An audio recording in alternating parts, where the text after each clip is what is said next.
ನಿಮ್ಮ ಮೊಬೈಲಲ್ಲಿ finger print sensor ಇಲ್ವಾ?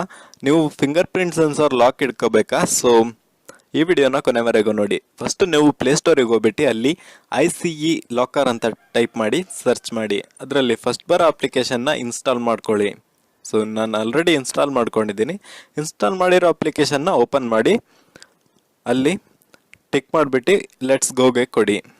ಈಗ ನೀವು ಒಂದು ಪಿನ್ ಸೆಟ್ ಮಾಡಬೇಕಾಗತ್ತೆ. ಯಾಕಂದರೆ ಒಂದು ವೇಳೆ ಇದು ವರ್ಕ್ ಆಗದೆ ಇದ್ದರೆ, ಈ ಫಿಂಗರ್ ಪ್ರಿಂಟ್ ಸೆನ್ಸರ್ ವರ್ಕ್ ಆಗದೆ ಇದ್ದರೆ ಈ ಪಾಸ್ವರ್ಡ್ನ ಒತ್ತಿ ನೀವು ಅನ್ಲಾಕ್ ಮಾಡ್ಕೋಬಹುದು.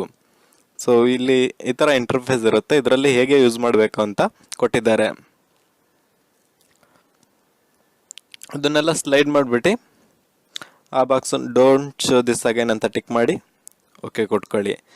ನೀವು ಯಾವ ಫಿಂಗರ್ ಪ್ರಿಂಟ್ ಇಟ್ಕೊತೀರೋ ಸೊ ಆ ಫಿಂಗರ್ ಪ್ರಿಂಟ್ನ ಸೆಲೆಕ್ಟ್ ಮಾಡ್ಕೊಳ್ಳಿ.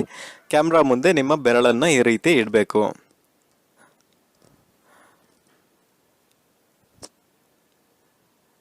ಸೊ ನೀವು ಈ ರೀತಿ ಒಂದು 7 ಸತಿ ಇಟ್ಕೊಂಡ್ರೆ ನಿಮ್ಮ ಫಿಂಗರ್ ಪ್ರಿಂಟ್ನ ಅದು ಸ್ಕ್ಯಾನ್ ಮಾಡ್ಕೊಂಡು ಇನ್ನೊಂದ್ಸಲಿ ಯೂಸ್ ಮಾಡಲಿಕ್ಕೆ ಸೇವ್ ಮಾಡಿ ಇಟ್ಕೊಂಡಿರುತ್ತೆ.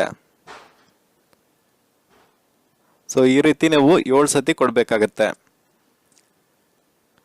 ನೀವು ಯಾವ ಫಿಂಗರ್ನ ಸೆಲೆಕ್ಟ್ ಮಾಡ್ಕೊಂಡಿದ್ದೀರೋ ಸೊ ಫಸ್ಟಿಂದ ಲಾಸ್ಟ್ವರೆಗೂ ಅದನ್ನೇ ಕೊಡಬೇಕಾಗತ್ತೆ. ಬೇರೆದು ಯಾವುದು ಕೊಡಂಗಿಲ್ಲ, ತಗೊಳ್ಳಲ್ಲ ಅದು.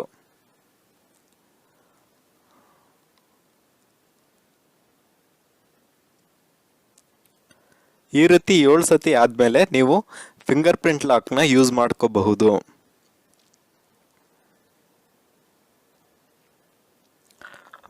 ಸ್ವಲ್ಪ ವೆಯ್ಟ್ ಮಾಡಿ.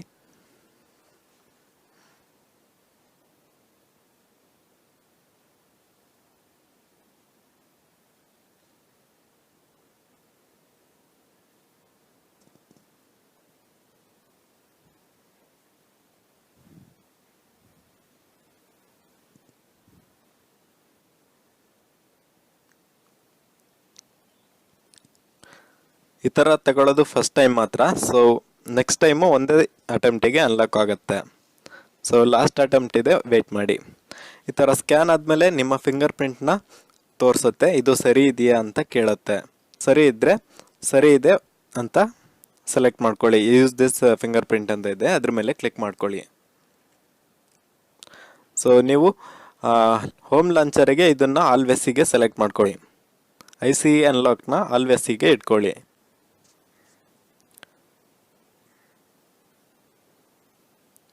ಓಕೆ, ಇದು ಈ ರೀತಿ ಸ್ಕ್ಯಾನ್ ಆಗಿ ಅನ್ಲಾಕ್ ಆಗುತ್ತೆ.